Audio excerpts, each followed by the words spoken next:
Hey everyone, welcome to Pipes, Tobacco, and Whiskey. So today is a Tobacco Tasters Day. We always love these days. And today we are doing L.J. Peretti's Ampersand Flake. So Ampersand Flake is a straight Virginia, has no flavorings. Of course, it's a flake. It comes in bulk. You can only get it at ljperetti.com. I'll put that link on the description. If some of you guys haven't tried it already, you can go straight there and give it a shot.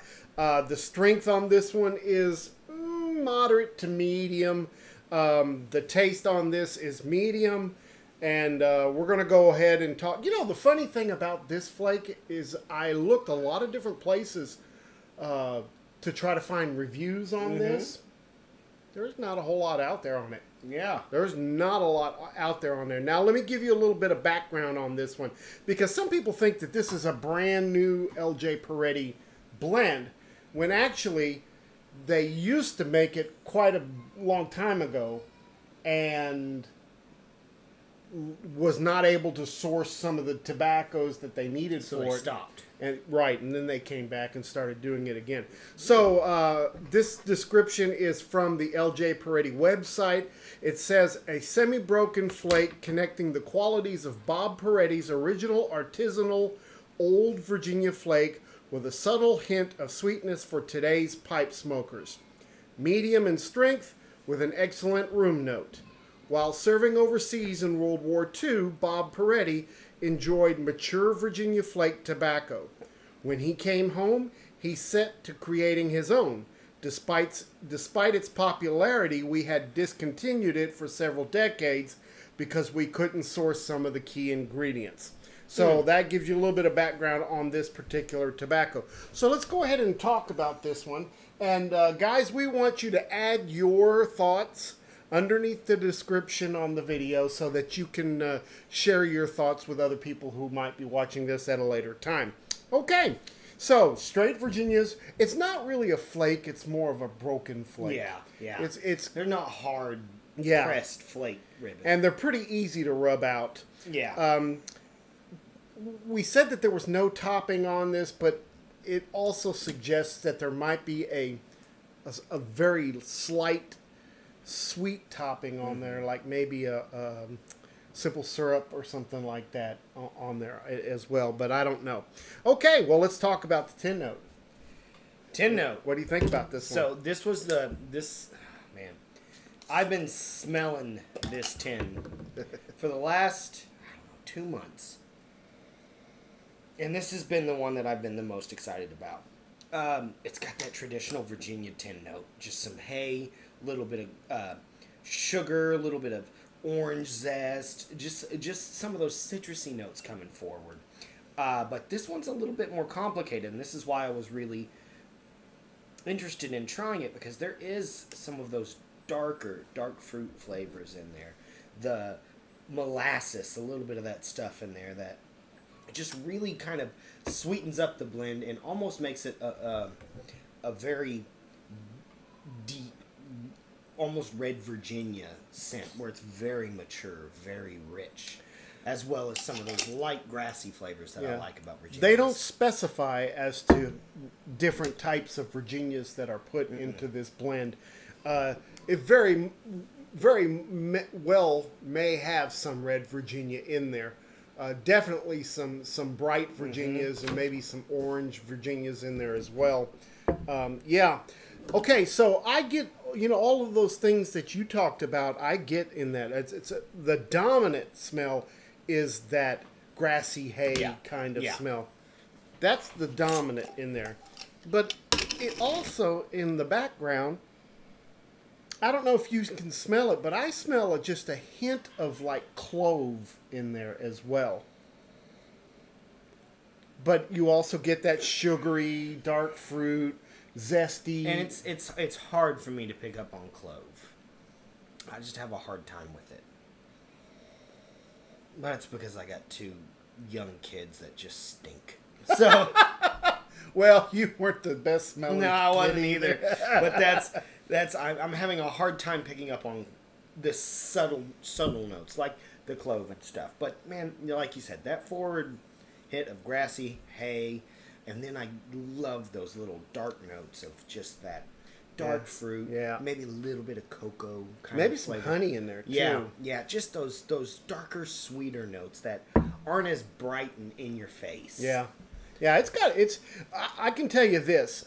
To be fair, I've had this sitting on the shelf for about 7 months now, and it was much more hay forward than it is now. It's kind of matured and gotten better. I think the tin note's better. I think so too. It's gotten a lot deeper. Yeah, and that was why I was like really. Well, I remember when we were sniffing through the LJ Peretti lineup, and at least from what we had, and there were some things that we were like, okay, well, we were setting up the order on how we wanted to try these, and that one was the one that stood out to me the most because it had such a rich Virginia forward. Well, and it should. It's pretty much all they've said is in it. It's a straight Virginia.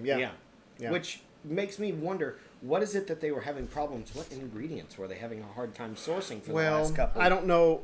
I'm not sure. I'm not sure if maybe they were sourcing McClellan Virginias and using that or something else. I don't know. But it's definitely a positive thing that they've come back to it. I think so, because too. I think this is going to be a popular flake for a lot of Virginia smokers. I do too. I think because this is a really good smoke. But we'll go ahead and start talking about the taste a little bit. But I really do think that it's gotten much better over time, even in the 7 months that I've let it sit for. Because it was very bright and stingy and kind of sharp when we first got it back in February. So, all right. Well, let's guys, don't forget, share your thoughts on the tin note underneath. Let's go on to the taste. What do you think? So,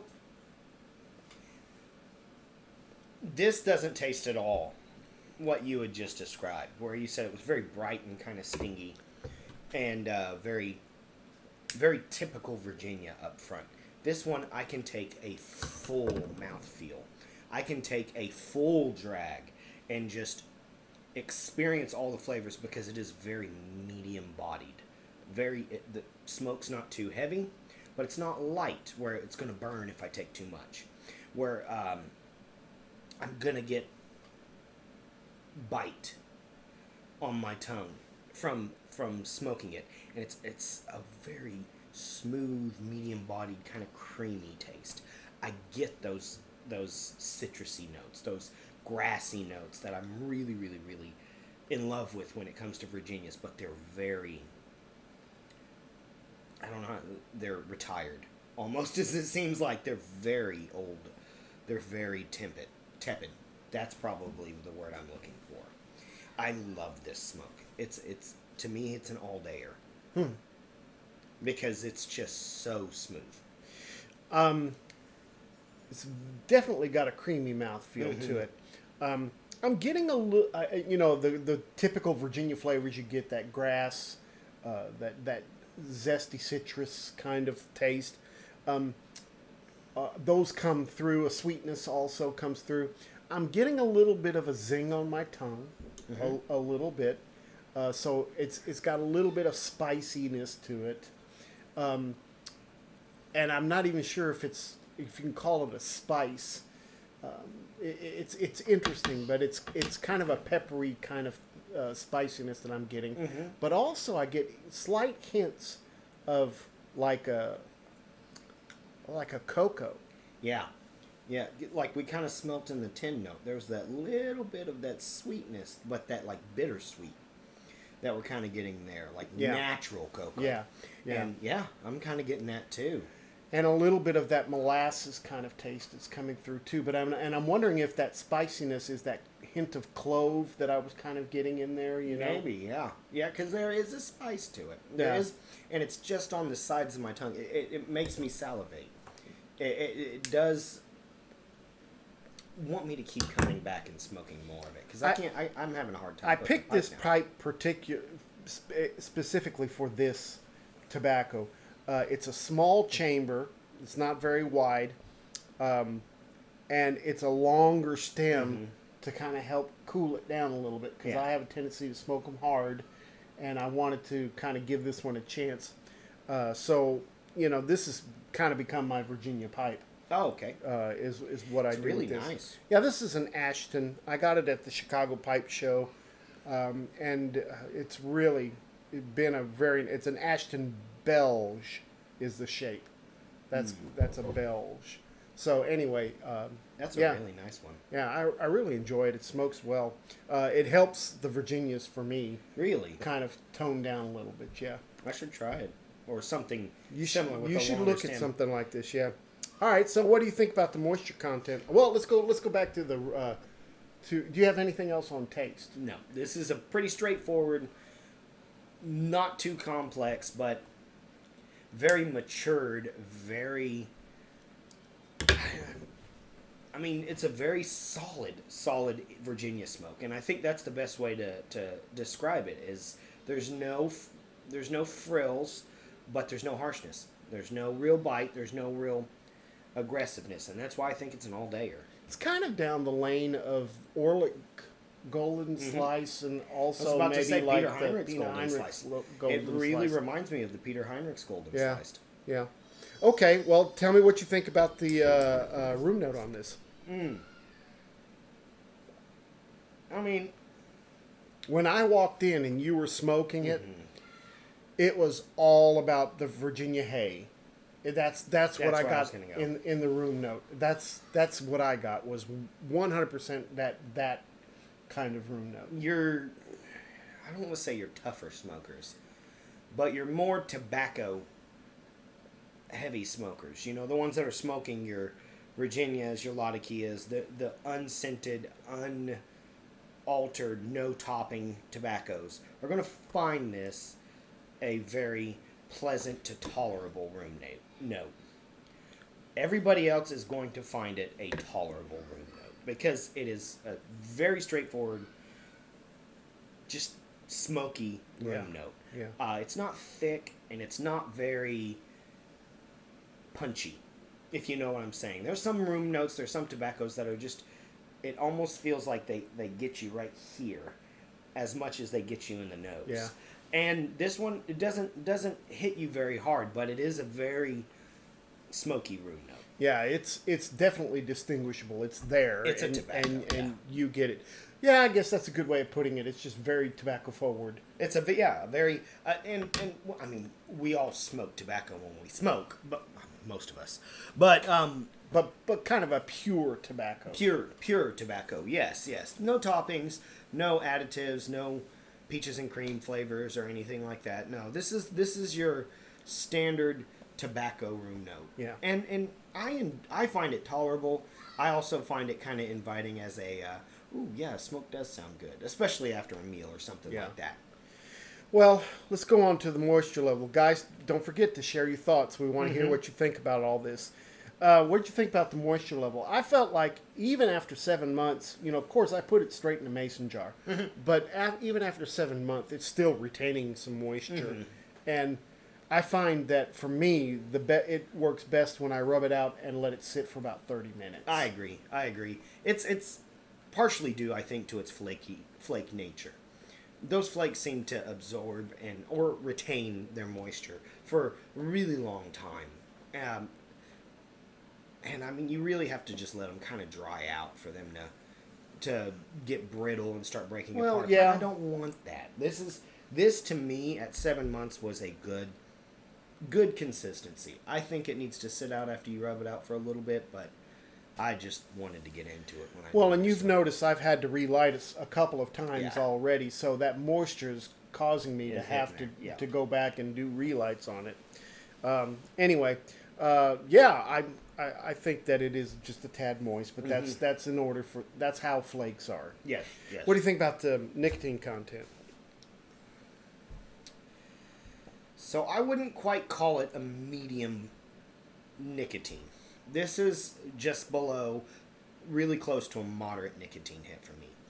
I don't feel that it's too heavy to not be able to enjoy all day. Now, we smoke stuff that's a little heavier. So we can say that with this smoke, it ain't crap. This ain't nothing.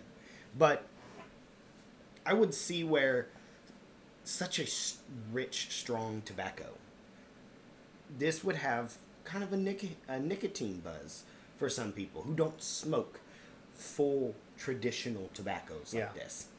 Because I think that's what the key is on it. If this was started right around World War II, there wasn't very much in the art of toppings and chemicals and things like that being placed and treated onto tobaccos. Or maybe there were, and they were ones nobody was really there. I mean, yeah, they've always had some sort of topping and stuff like that on, like the Burley, the old codger Burley. Yeah, always had some sort of a topping on it, but it was an easy, make simple it more syrup. Palatable. Yeah, yeah, but it's not anything like it is nowadays. So I would say this is more of a traditional, in my opinion. Of course, I don't know the full science. I think so too. I think this is a medium nicotine content. I mean, it's right there in the middle, and beginners are going to kind of shy away from it a little bit, but smokers that have been doing this for a while, they're going to be used to. You're avid pipe smokers. Yeah. This is something that you're going to be able to handle. You're probably going to enjoy, and you're probably going to be reaching if you're a Virginia lover. I think this is something worth. Well, let me tell you again. This is much better after 7 months. When I first got it in February and smoked some of it, I was like, oh, because I'm not a big Virginia fan, and I was like, I don't know if this is going to be my thing, and then I told myself, you need to go put this aside and let it sit for a while. And so I'm glad I did, because it's made the difference on it. It really has. Okay, so you can get this at ljperetti.com. Comes in bulk, breaks down to about $5.80 an ounce. That's about how much it is. Yeah, which isn't bad. Yeah. Oh, it's about anywhere nowadays par for the course. So, I think tobacco is going to ultimately start getting more expensive and more expensive. When we took our trip to Italy, for an ounce of tobacco, you were paying 10, 15 euro easily. Ooh, wow. And then if it was stuff that was like I went to one tobacco store in Verona, and they had a tin of Samuel Gowith that cost 35 euro. So I was like, so I hope we never get to that point, but I do think that we're fortunate. We're fortunate, and so now's the time to get all this stuff. All right, so next tobacco tasters for the month of September. So I think we're going to do the Country Squire's Bill's blend. That is a kind of a creamy vanilla blend, and people are always looking for a good vanilla blend. So start getting your orders right now. Get online to thecountrysquireonline.com and order Bill's blend. I'm gonna do that tomorrow and order some for us as well. I'm looking forward to it. All right, guys. Thank you so much for all your support. We hope that you have a great week. Don't forget, make all your piping moments count. We'll see you next time. Have a wonderful week. Take care.